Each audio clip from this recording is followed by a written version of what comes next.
Hi everyone, my name is Vince Gauman. Thank you so much for joining me today. It's a real honor for me to speak to you about Mother Mary and the Sacred Rose Heart. It's my humble opinion that the deepest wound is to the human heart. We have so many good reasons to keep our heart closed, to keep our heart defended. It is a huge act. It can be a very vulnerable act to open our heart to others, to open our heart and share our heart in what is a very callous world. We've learned to keep our heart closed to various degrees because of the very adverse experiences that we've gone through in this life, particularly what occurs in childhood with sexual abuse, physical abuse, emotional neglect. It could be what occurred at home. It could be what occurred at school with different family members, with siblings. So it could be something that occurred later on in life. It could be a very traumatizing relationship we might have had in our teen years or in our early adult years or in midlife. There's many reasons we close our heart. Our heart is so sensitive. Our heart is so sensitive. You know, to me, like the purity of our essence really lies in the purity of our innocence. Innocence means in essence. The purity of our innocence in essence, the purity of who we are, shines most brightly, most fully, is felt most fully in the heart, in our sacred rose heart. And I'm going to get into Mother Mary and the rose in a little bit. So that purity, that innocence is so gentle and so vulnerable. We are so pure when young.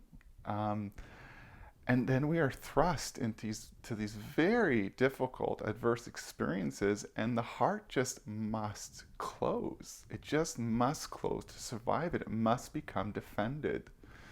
And so we live with a very defended heart.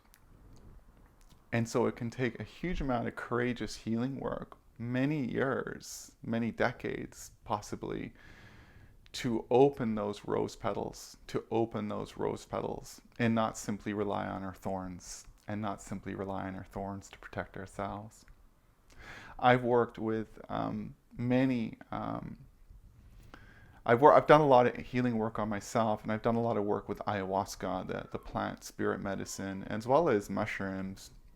With ayahuasca, I always worked with a number of shamans, and in one ayahuasca ceremony, I was shown a vision of my heart as being surrounded by barbed wire. And so it was really protected, really tightly protected. And in another image, I was shown how in the center of my heart was my inner child, what I call my inner star child. And it was curled up in a ball, and it was terrified. And so I see our inner child, our inner star child, as being in our heart. That's where our inner child lives. And yet when our heart is defended, when it's protected, what we're doing is we're concealing our inner star child. And when we protect and we conceal our inner star child, we're also distancing ourselves from all the gifts that our inner child is here to give to us. You know, I mean, there's so many to list, but one of the big ones is creativity. You know, so much of our creativity it comes from the imaginative, dreamlike, spontaneous, wondrous nature of our inner child. You know, our inner child is essential for us really keeping in touch with our innocence, because our inner child is the face of our innocence. The inner child is the representative of our innocence. The truth is that no matter how wounded your heart is, and maybe this will give you some hope, no matter how wounded your heart is, your Holy Spirit, your higher self, your soul, however you wish to call it, is ultimately invincible.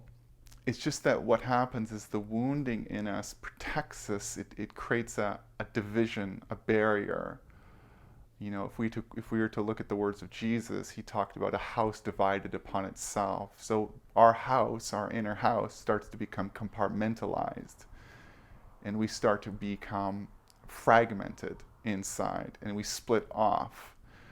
You know, and that's really what trauma represents. Trauma is disconnection. Health means whole. It quite literally means whole, and whole is related to the word holy. So we reclaim our wholeness, and we reclaim our health to the degree that we um, once again fully embody the holiness of our Holy Spirit, the holiness of our higher nature. We anchor that into our body, and we live from that.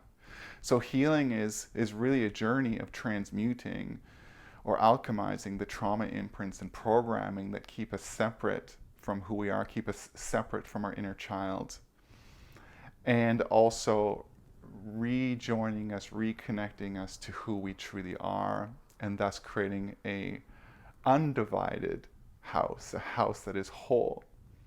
And when we become more united within, our heart becomes more undefended. And that's a huge thing, to live from an undefended heart.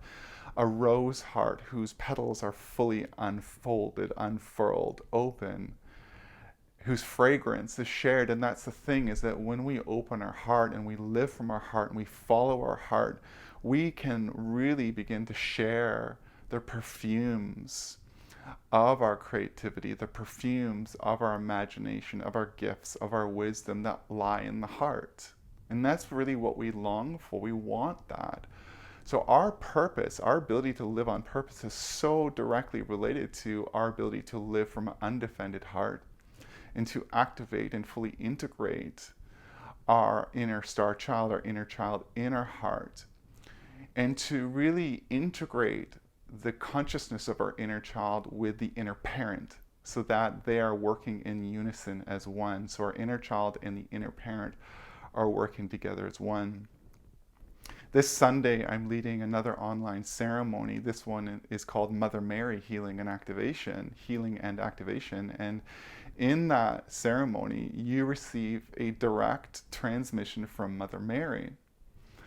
And I'm really honored to be able to transmit her holy rays, just like tomorrow I'm going to be transmitting the rays of Green Tara. And I also work with animal spirits. Next week I'll be working with whales and leading a ceremony called Ancient Whale Songs, Healing and Activation. And just a reminder, these ceremonies you can attend. You can receive the transmission whether you're on Zoom or not. So even if you can't make the ceremony, you can still, as long as you register, you can receive the transmission from Mother Mary. So one of the gifts of Mother Mary is that she helps to heal the wounds in our heart, helps to open those petals up so that we can really live more fully from our vulnerable temple, the vulnerable heart. And we can trust our heart more. We can have faith in our heart. We can more fully live and follow its impulses, the impulses that are connected to our higher self, that are an expression of our higher self, and our integrated inner child.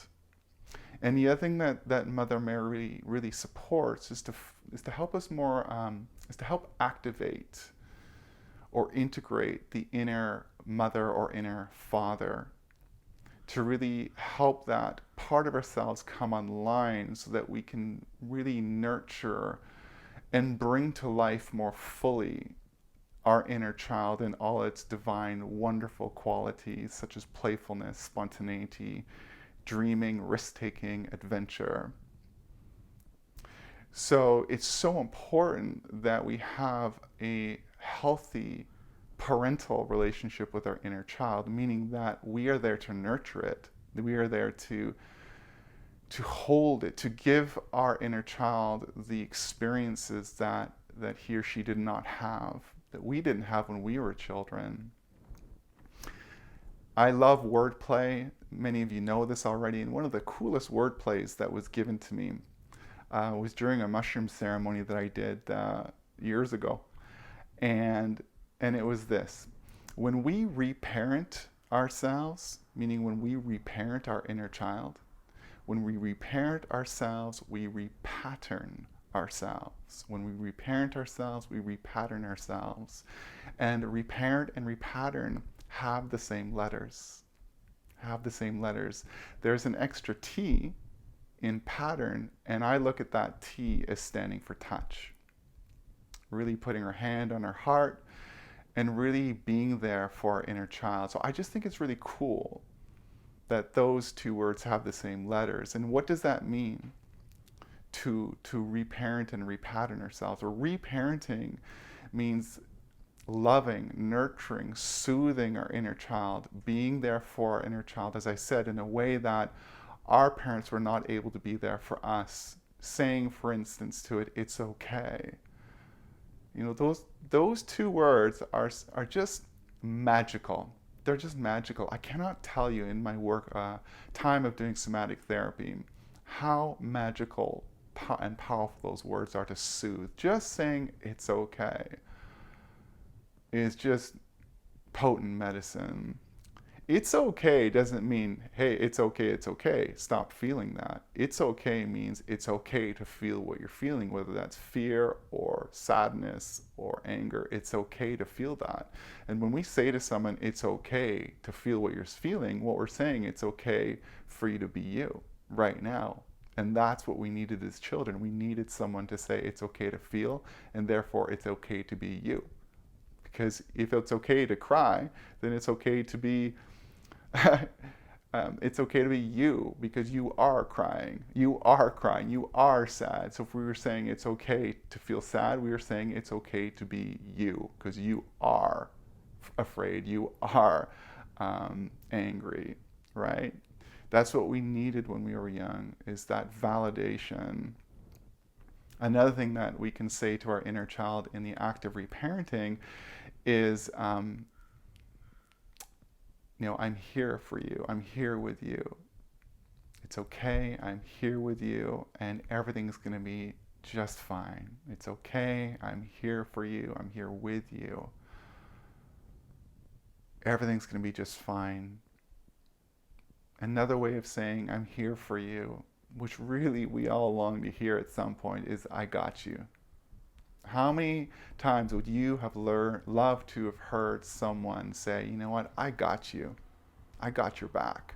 I got you. That's what we needed to hear as children, is someone to say, I got you. In other words, we needed to hear our parents take control. Because here's the thing, when we can't trust that our parents are going to take control, we have to take control. You see? If they can't take control, we have to take control. And the more we have to take control, the more we become controlled internally, meaning we become self-controlled and we stop being the wild, exuberant, deep-feeling, spontaneous child we are. Because we now need to be a certain way. We need to be controlled when really what our instincts is to be wild and free and exuberant and active and imaginative, right? Which is what healthy children are. So when we can't rely on our parents to take control, we have to take control. And then what happens is that very quickly we are turning into little adults. We are growing into little responsible adults, where we're parenting ourselves at a very young age. And obviously we're doing a poor job at it, because that's not what we're meant to do at that age. We're meant to be outside playing. So reparenting is super important. And when you reparent yourself, and I really encourage you, just putting your hand on your heart when you feel anxious, when you feel your inner child getting scared, and just saying some of those words, taking a deep breath. When you do that, you're repatterning yourself. And what does that mean? It means you're repatterning yourself neurologically. So there's a neurological pathway that's being built from fear to safety, from fear to love. You're going from one neural highway to another neural highway. And you see, that's what we needed when we were children. And without that safe, loving parenting, we created more neural pathways of fear. And so when we reparent ourselves today, we are creating new neural pathways of safety and love. So when you reparent yourself, you repattern yourself neurologically. I think that's just so cool. I love that play of words. It's one of my favorite play of words. And I just want to give it to you. You know, I've done a lot of reparenting myself, and I'll put a link in my a couple of links in the description that really may support you a bit more on this, give you some tools around reparenting. And I can't tell you how much of a difference it's made for me. I think reparenting is one of the most powerful things you can do to support your healing and growth and just general self-regulation, your calming within. So Mother Mary in this ceremony this Sunday at 11 a.m. Pacific, it's a 75-minute ceremony at 77 Canadian. She's coming to help heal your inner child, activate it, meaning it becomes more active in your consciousness. It's safe to come out and play inside. That's what activation means in regards to the inner child. It's safe for it to come out and play. She's going to help integrate it into a more healthy relationship with your inner parent, and therefore she's going to help activate your inner parent and bring that online so that you now know how to parent your inner child in a more safe and loving and healthy way. And so really what's happening is that when the inner child and the inner parent come online when they come online together, there's a harmony that's created between the two. There's a harmonious union, and in that harmonious union, really the whole human being becomes far more liberated, far more empowered. And so that's what I want for you, and that's one of the great gifts that Mother Mary is here to bring to us, and that I'm really honored to transmit to you. And like I said, like I am a vessel. I'm literally transmitting the overriding presence, loving presence, mothering presence, nurturing presence, safe presence of Mother Mary to you. And so yeah, this is about really unfolding your sacred rose heart. And so the heart is very much associated with the rose. The rose is associated with the heart. In my journey of plant medicine, I once dieted, as we said, dieted on the plant rose. And what that meant was that while working with ayahuasca over a week in an isolation retreat, I sipped and worked with the medicine of rose. Rose was distilled in a tea, and I drank it during the day when I was isolated at my tent and in ceremony with ayahuasca. And so rose was seen, and it still is seen, I'm sure you can find this online, as being good medicine for the wounded heart, good medicine for the wounded heart. And so yeah, the rose is very much associated with the heart. And the other thing I want to say to you, which is really important, is that the more we, and I said this already, but I want to say it in a different way, the more we open our heart, the more we can share it fully with someone who we might consider our beloved. You know, for men, we often give a rose to our beloved. We hand them a rose. But my opinion is and I'm just going to speak from my own male perspective, what women ultimately want, women that are interested in men, so I'm speaking from the man-woman perspective, it's lovely. I'm sure many women are quite happy to receive a rose or many roses. But even more, what they long for is the sacred rose of the man's heart.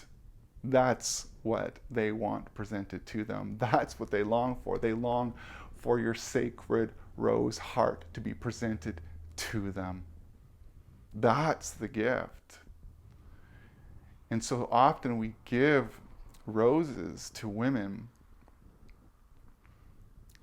but we're not really giving our true rose essence, our true rose heart. And so I want to offer that to you as a perspective that really is the high gift, the true gift. the true gift of love that the physical rose is a beautiful symbol of. But it's the fragrance, it's the love of our heart rose, the sacred heart rose, that is the true soul to soul gift, the soul to soul announcement of love, the soul to soul declaration of love. The my sacred rose heart to your sacred rose heart connection. The, yeah, you see where I'm going with this. So that is why it's so important to do our healing work, to open those petals up, to heal those old wounds, so that we can present our sacred rose heart not just to our beloved, but to our children, to family members, to community members, to dogs and cats and bees and butterflies and rivers and trees and the air and the soil, so that we can give more from our heart to the world, and so that the world can feel more of us in our true essence, which shines most fully through our heart, through our heart. And so my invitation to you is to come, if you'd like, to this ceremony, online ceremony, this Sunday, the 15th, I believe it is. It's at 11 a.m. Pacific for 75 minutes. It's 77 Canadian. I will put the link in the description again. If you can't make it, it's fine. As long as you register, you can still receive the healing and activation. Feel free to leave your comments in this video. I'd love to hear from you. And please share, subscribe. And thank you so much for listening. And I'll see you next time, whenever that might be. Thank you.